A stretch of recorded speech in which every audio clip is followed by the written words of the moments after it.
from the Hudson Media Group studio. This is Talking Politics, and I am New Jersey's premier and now 7-time award-winning journalist, top 100 Latino via the Latino Spirit online magazine, and certainly the Garden State's most beloved and factually accurate political commentator. Yes, it's me, Fernando Uribe. Hoping you're all doing well, ladies and gentlemen, as we progress throughout the month of October. Again, it is still Breast Cancer Awareness Month and Domestic Violence Awareness Month as well. Please show support accordingly throughout the month of October. Now, there is a lot to discuss, so let's get started. Here's what I'm thinking about right now. Now, certainly, ladies and gentlemen, the midterm elections is what everyone's talking about, not just in regular print media, but all over social media. House races in not just New Jersey, but throughout the country are certainly creating a lot of division and debate, as well as some very interesting Senate races. But one thing that isn't really getting talked about a lot is Board of Education races. And certainly here in Hudson County, specifically in the city of Hoboken, it is generating a lot of traffic online. And this race is very interesting, and I'll sort of give you some details as to why, to me at least, it stands out so much. Once again, a thank you to John Hines with his great work that he does at the Hudson County Review for publishing this editorial that just came out last week. Now, Hoboken resident Joseph Palombini, who's been a resident for quite some time now, started off the editorial very, very convincingly, saying that he feels that anyone who supported the January 25th school referendum is not worthy of your vote. And folks, Joseph's right. And I'm going to tell you why. Now, of course, I'll just give you some details here, but he talked about one specific thing that really stood out for me. He had mentioned the passing of his father this past April, and certainly one of the many valuable life lessons he learned from his dad was to speak up for himself, but also to not expect anyone else to speak up on his behalf. And he sort of took this opportunity to reflect on the fact that, you know what, right now with the Hoboken political landscape, that's so important, and now more than ever. Now, he wrote this: I wrote most of the below text following January's special election. When I'm annoyed and addressed to no one in particular, I write. I end up filling open letters deep in my personal folder, never intending to revisit these words. Now, he went on to say some very interesting things as well in it. Now, he did mention, I fully declare that I don't know all the issues at play or all the nuances between kids first and leaders that listen. But I do have a good sense of right and wrong. And you know what? Joseph actually does. To the vote of Hoboken, he wrote, I share my very simple viewpoint. Anyone affiliated with the backing of January's special election, from the incumbent Board of Education members that proposed the high school plan, as well as any other member of the city council, like, for example, Phil Cohen, who never misses an opportunity to spend money, obviously, or on things unnecessarily, includes also our mayor, who endorsed it, is truly unworthy of your vote. Now, Joseph goes on to ask, why is that? Why can I get past the contempt shown to the citizens of Hoboken when members of our elected bodies, the Hoboken Board of Education, the City Council, specifically Phil Cohen, and of course the mayor, Robbie Balla, pursued or endorsed such a brazen path to intentionally bypass voters to achieve their goals? He also went on to write, the Hoboken elected elites felt that their extravagant vanity project wasn't worth the time, energy, or adequate presentation to the people on last November's campaign trail. Instead, a strategy of, quote, let's try to sneak it through while no one is paying attention was pursued. And that's what happened, folks, earlier this year. And thankfully, it didn't get a win. Rightfully, we responded in masses. How can anyone affiliated with that debacle, for example, Alex De La Torre, have the gall to run for re-election, let alone win one? How can anyone running on the same slate as De La Torre, Leslie Norwood, and Antonio Grana collectively, which in my view is tantamount to endorsing these subversive actions, earn your vote? For me, they cannot, and it's that simple. Now, folks, again, I'm going to just sort of preface this by saying that I don't live in Hoboken, but I visit Hoboken enough. I'm pretty much trenched in, and I'm pretty much, having good contacts and sources within the community to understand what happened.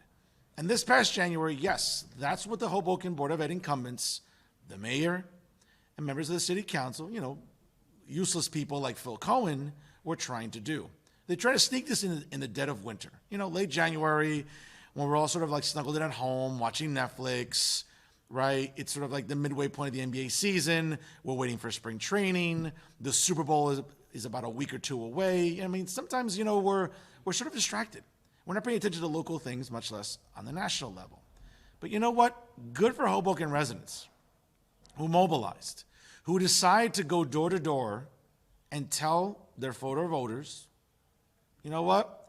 This is a bad idea. Now, let me also preface this by saying that Hoboken does need a new high school. I've been in the building. It's a bit of a dump. It's old. It's decrepit in many parts of the building itself and the structure. Yes, does it need a new stadium for its football and baseball team and soccer teams? Certainly, we can make that case.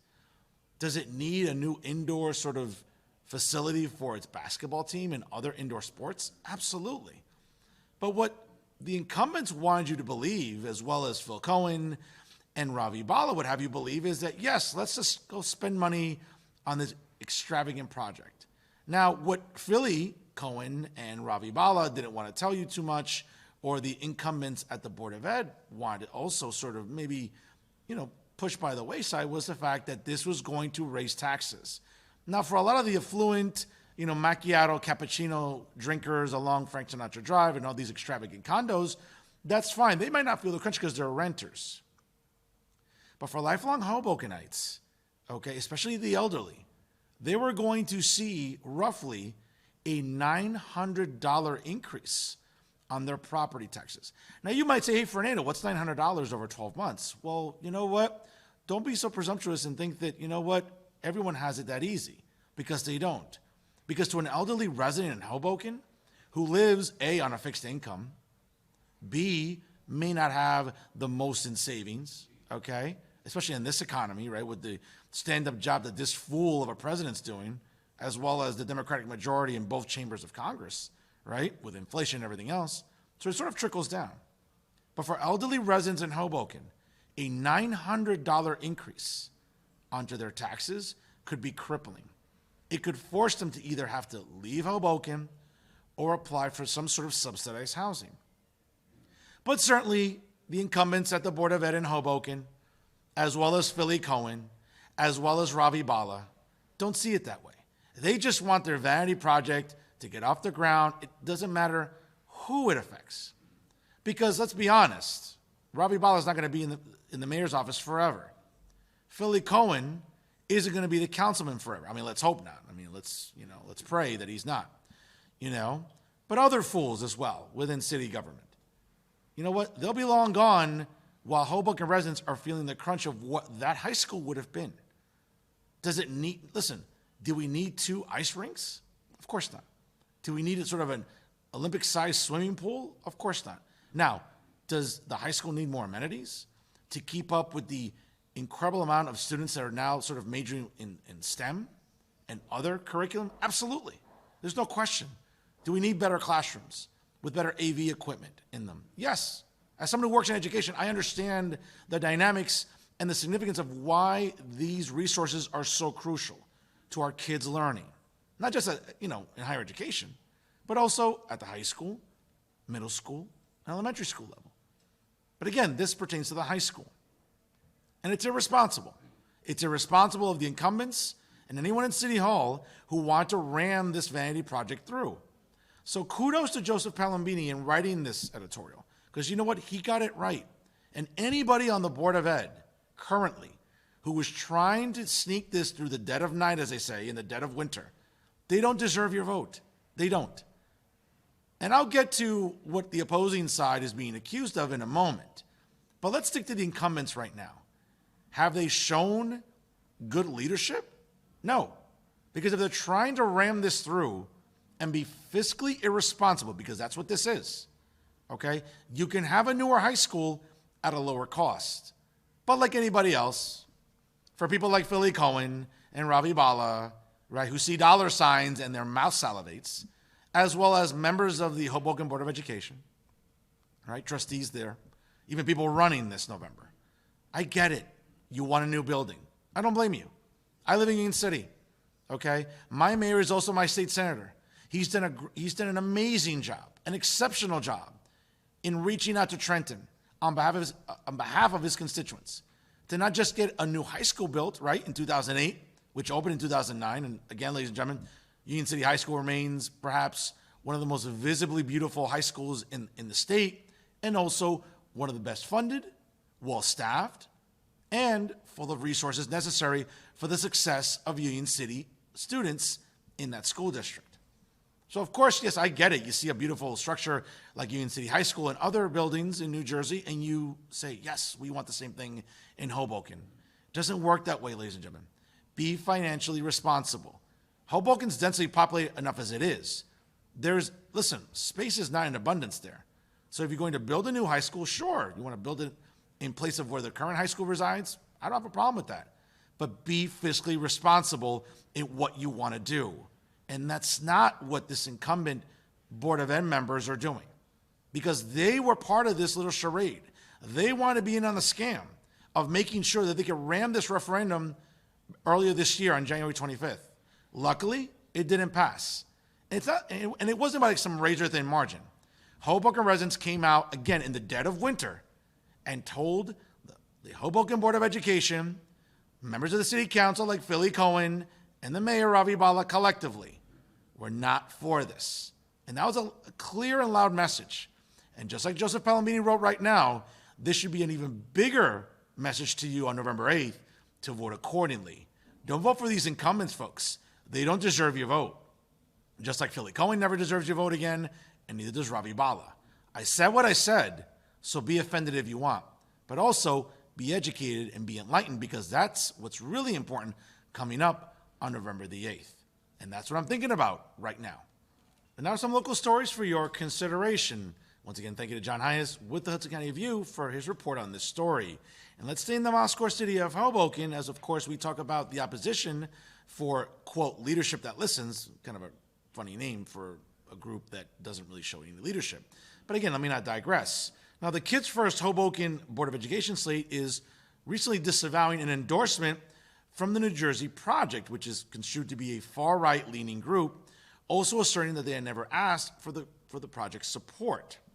Now, the team, which consists of Pavel Sokolov, Donna Megan, and Cindy Weingen, said that they did an internal investigation that concluded that they never asked for the New Jersey Project to back their team, as they have other slates throughout the state of New Jersey, again, through so many Board of Education races that are happening this year in 2022. Now, Sokolov went on to say, quote, last week, the Leadership That Listens slate took aim at the endorsement in a mail piece that began with, quote, across America, extremists are trying to over school boards, and now it's happening here, a move that drew strong reactions throughout the Mile Square city. Now, just going to be some more detail here. In addition to that, Weingen went on to say, quote, we take allegations of this nature very seriously and took extra time to address them. Kids First looks to continue an issue-based campaign. Now, New Jersey Project said they endorsed candidates who did not authorize such an action, who they felt are committed to closing the gap on the learning losses created in 2020 and in 2021 by the overreaching COVID-19 mandates, rejecting the introduction of age-inappropriate sexual content in the classroom, which is true, and protecting parental authority to choose health and wellness interventions for their children, among other things, according to their website. In the aforementioned flyer, Megan was accused of being anti-mask for opposing mask mandates for children in comments made in the Facebook group, quote, NJ Fresh Face Schools, a page affiliated with the New Jersey Project. Now, folks, this is the thing here, you know, and I've looked at the page for Kids First Hoboken, okay? And I'm looking at three genuinely good people, okay? Pavel Sokolov, Donna Megan, and Cindy Weingen. Now, I understand that they might lean more conservative, and now it seems like everything's coming out of the woodworks. It seems that Pavel's support for who he directed it to in 2020 during that year's presidential campaign for the 45th president, apparently that's come under some scrutiny, as well as everything else. But folks, this is what's interesting, okay? During this year's Board of Education races, okay, school board races, I think, have gotten more attention than ever. Now, I have to thank conservatives for that, because do you think the liberal media in New Jersey cares about it? Do you think that they want to report? Of course not, because they're in bed with the NJEA. Case in point, you look at garbage news sites like Insider NJ. Who do they get funding from? The NJEA. Who do we talk about maybe with NJ Spotlight News? Who do they get money from? Oh, that's right, the NJEA. And the list goes on and on. Okay? So the idea that maybe radical curriculum or the idea about giving more power to parents and local school boards is a bad thing? No, folks. That's what Leadership Listens wants to make you believe. Okay? Just like they want to make you believe that that referendum that they were trying to ram through earlier this year was a good idea also. Okay? I've looked at their website. I've looked at Sokolov, Megan and Weingand's campaign positions and what they feel is most important for the kids in Hoboken, for parents, for them to be empowered, okay? Because, folks, at the state level, NJ Spotlight News, the Star Ledger, NorthJersey.com, the New Jersey Monitor, Insider NJ, they're doing nothing to help be on the side of parents. Many of them that are property owners. And by paying property taxes, guess what?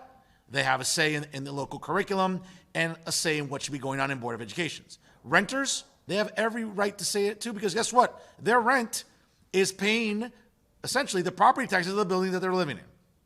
So they also have a right to voice an opinion. And that's where Kids First, I think, is the better choice in Hoboken during this Board of Education race. Not leadership that listens, trying to pass out mailers, trying to demonize people like Kids First. Yeah, folks, they're not some crazy conservatives. They're not QAnon people. They're not alt-right fanatics. No, they're regular parents, taxpayers, and residents that care about what local boards of education are doing, just like other parents that are running throughout the state of New Jersey. Ladies and gentlemen, this is a really tumultuous time right now in this sort of just toxic political climate that we're living in. Because we all know the liberal media, both at the national level and at the state level, are doing an immense disservice to parents by not covering school board races more attentively. I get it, the midterms are important. I'm hoping that there's a red tsunami coming up on November 8th and that both the House and Senate go red and make as the remaining 2 years of Joe Biden's hopefully only term as uncomfortable as possible. But at the local level, folks, again, all politics is local. And at the local level, do parents want more of a say about curriculum that is inappropriate along sex education guidelines? Absolutely. Do they want more responsible spending and budgetary practices? Absolutely. So when I think about slates and candidates that represent parents and want to represent taxpayers responsibly, folks, I don't care how this sounds. I'll go on an endorsement right now. It's Kids First. Once again, it's Pavel Sokolov, it's Donna Megan, and Cindy Weingand. These are people that I believe have the best of intentions for Hoboken students, for Hoboken parents, and for Hoboken taxpayers that pay to have these schools funded in the Moscow City. Leadership that listens, sorry, do a rebranding or something, but it's not leadership that you're showing. You didn't show it in January, and you're not showing it now by trying to smear three good people. Do they lean conservative? Maybe. Who knows? Maybe they do. But it's about their practices and what they want to implement upon getting elected. That's what you should worry about, folks. And that's what Hoboken residents need to focus on November 8th. Not who Pavel supported for president in 2020 or thinking that, I don't know, mask mandates were tyrannical, which they were, or vaccine mandates were tyrannical, which they were, right? And of course, you can thank the emperor in Trenton for that, right? Unlike freedom-loving governors like, I don't know, Greg Abbott in the great state of Texas or Ron DeSantis in the great freedom-loving state of Florida. Again, ladies and gentlemen, school board meetings are important. And now this one coming up on November the 8th in Hoboken, I would argue it's one of the most important ones I can remember in recent history. So again, Kids First deserves your vote coming up on November the 8th. Let's move to Jersey City, and a thank you to Ron Zendlinger from the Jersey Journal for his report on this story. Now, the Jersey City Council approved a $724 million 2022 municipal budget on a special meeting last week, but only after a number of the council members, including allies of the mayor, were airing their grievances. Now, not surprisingly, though, the council members that were aligned with the mayor, which include Council President Joyce Waterman, Daniel Rivera, Denise Ridley, Richard Boggiano, Yusuf Saleh, Amy DeGees, and Mayor Prince Array, were all in agreement. James Solomon, what else is new, and Frank Gilmore voted against a spending plan that is nearly $100 million more than the 2021 budget. What may surprise some is the pushback that Mayor Fulop's spending plan got on Tuesday from some within his own sort of alliance, from Saleh, Boggiano, and even Waterman collectively. Boggiano went on to say, quote, "Things have to change here. Who said inequities in assessments is burdening 1 and 2 family homeowners with too much of the property tax burden. This cannot continue. I'm tired of paying taxes. I was out this morning walking the streets, speaking to numerous neighbors, and they are furious and they are blaming us here on the council. No, we're in a crisis here in the city, and next year this better get straightened out. I'm going to be around for 3 more years, and I'm not keeping my mouth shut anymore. Now, a $695 million budget that would raise taxes by $1,000 to the average homeowner was introduced in June. Last month, though, it ballooned up to $724 million, with an extra $11 million added to a $324 million local tax levy. That brought the annual average tax increase to $1,100. Now, the administration had countered that it cut taxes by $960 last year to offset the $1,000 school tax hike. But the 2022 spending plan is more in line with the 2020 budget. The overall budget only increased 10% from $658 million to $724 million. But the local tax burden jumped 19% from $281 million to $335 million. Now, of course, folks, allies within the council itself had a lot to say. Gilmore was one of the two no votes, calling it a lose-lose situation. We're right out of COVID, and we're seeing increased property taxes on top of the Board of Education tax. And Gilmore's right. That is true. Okay? Saleh, who was the first to speak out against the budget in the midst of the vote, said the city didn't do enough to curb spending. Saleh went on to say, quote, we're being told to vote for this tax increase, and ultimately it hurts residents. And if we don't, there will be furloughs, layoffs, everything that's going on that will be coming to a halt. We need to rein in the Leviathan. This needs to get reined in, the overspending. We need this budget process to start earlier. Now, roughly 2/3 of the budget consists of salary for city employees, and the biggest chunk of that goes to the fire, which is at $79.2 million, and the police, which is at $109.8 million for those departments, respectively. Now, again, shout out to the members of the city council who did oppose it. Now, again, what confuses me, though, ladies and gentlemen, and I'm not the only journalist in New Jersey talking about this, at least in Hudson County, but if you're going to oppose the spending plan, then the budget needs to be put on hold. Don't just oppose it, voice opposition, voice your displeasure, and then vote for it. That doesn't make sense to me. Again, maybe I don't understand the inner workings of government. I sincerely doubt it since, again, my graduate degrees are in political science and in policy, respectively.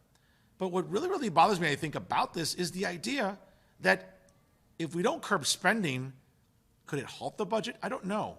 Now, are there city layoffs that could be going on? Of course, folks. Is there unnecessary hirings in every municipality? I'm sure if we went through the budget with a fine-tooth comb and sort of looked at it and itemized it, respectively, I'm sure we'll find a lot of unnecessary jobs, the assistant to the assistant to the assistant in the department, I don't know, of cultural affairs or diversity or tolerance or whatever else, because we all know that Jersey City is a pretty progressive city, again, as we all know, under the leadership of Stephen Fulop. But can we cut some spending? I'm sure we can. Do we have to increase spending for our fire departments and our police departments? Absolutely.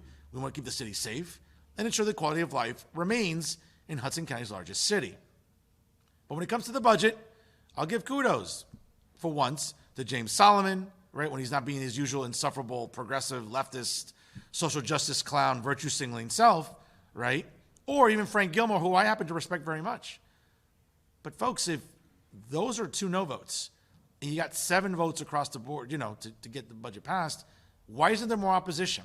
Now, I'm with Yusuf Saleh. The budget process has to start earlier.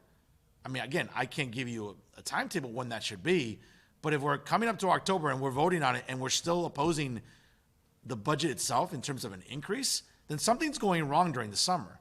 Then either the council members have to caucus more often or have to meet more often to make sure they get this budget down. It can't continue. Richard Bosciano's right. This money cannot continue at its present pace. I'm hoping in 2023, the city council can sort of, maybe buckle its belt a little bit and reduce spending because you know what? That benefits Jersey residents across the board. Enough politics for the moment, and let's stick to sports, which I love to talk about all day, every day. And as a reminder, folks, the FIFA World Cup will be starting up on November the 20th, and in Hoboken, bars will actually be opening a little bit earlier to help patrons celebrate the world's most festive sporting event. Again, thank you to Terry West of the Jersey Journal for her report on this story. Now, the ordinance, which passed on its first reading with nearly unanimous support, would specifically allow establishments with liquor licenses to begin serving alcohol during the World Cup. Currently, such activity can begin at 10 a.m., as we all know, during Sunday Fun Day, during the NFL season. But once passed, bars can start as early as 8 a.m., though the alcohol will have to be served indoors. Now, the World Cup does get underway on November the 19th, right? And the final is scheduled for December the 18th. Now, the United States is in Group B, along with England, Iran, and Wales. Brazil, France, England, Argentina are among the favorites to win this year's World Cup in Qatar. Now, it is unclear if the exception would apply during the FIFA's Women's World Cup, which would run from July 20th to August 20th of next year. The only other exception to Hoboken's Sunday 10 a.m. rule is for this year when Christmas Eve or New Year's Eve falls on a Sunday, but then every activity only begins at 9 a.m. Now, Hoboken has a similarly sort of sports fan-friendly initiative last year when it closed the first 2 blocks of First Street to cars on Sundays during football season, which followed a similar popular closure during the European Soccer Championship final earlier this summer. Now, all council members voted in favor of the new ordinance on Wednesday, except Councilwoman Tiffany Fisher, who abstained. Before the vote, though, subsequently, Councilman Ruben Rivera called it the best thing on the agenda. Councilman Mike DeFusco, who represents a good portion of the downtown area, who sponsored the ordinance, said obviously could not be reached for comment, but clearly you know where he stands on it. And folks, this is one of the things that's really important. Soccer unites us globally. And as a big soccer fan, having Spanish roots, I'll be rooting for Spain. And being an American citizen and being born here, I'll be rooting for Team USA. Is it a good thing during the FIFA World Cup to open up bars a little bit earlier for patrons? Absolutely. We'll be having people from all across the melting pot, as they say, from various ethnicities, whether it be from Latin America, from Europe to Africa to Asia. Everyone's just gonna love the World Cup, folks, and cheering on the country of their choice or the players of their choice. And you know what? Like anything else, I always tell people, please party responsibly, whether it's for the World Cup coming up or even Leprechaun, the SantaCon, as they say, bar crawl or anything else. Always party responsibly, folks, and enjoy sports with fun and enjoy it with friends and family. But as always, drink to your limits, ladies and gentlemen. But during the World Cup, hey, it's a festive time, and especially coming out of COVID for the last 2 years, drink up, enjoy soccer, and enjoy the FIFA World Cup. And that's our show for this week. To check out all the excellent programming brought to you by the leader in independent media right here in Hudson County, the Hudson Media Group, please go to their websites, www.hmgtvshows.com, as well as www.livestream.com/hmgtv, and also check out the Hudson Media Group on YouTube as well. Make sure you like the Hudson Media Group on Facebook and follow it on both Instagram and Twitter. And don't forget, folks, new episodes of the 7-time award-winning podcast, Talking the Hudson, will resume later this month by going to www.blogtalkradio.com/talkingthehudson. You can expect exclusive guests that you won't hear anywhere else in Hudson County media. And always remember, ladies and gentlemen, if it's unbiased, unfiltered, and unafraid, it's always talking politics right here with the Hudson Media Group. I am New Jersey's premier and now 7-time award-winning journalist, top 100 Latino, via the Latino Spirit online magazine for 2020, 2021, and now in 2022, as well as the Garden State's most beloved and factually accurate political commentator, Fernando Uribe, saying so long, ladies and gentlemen, and as always, thank you so much for watching.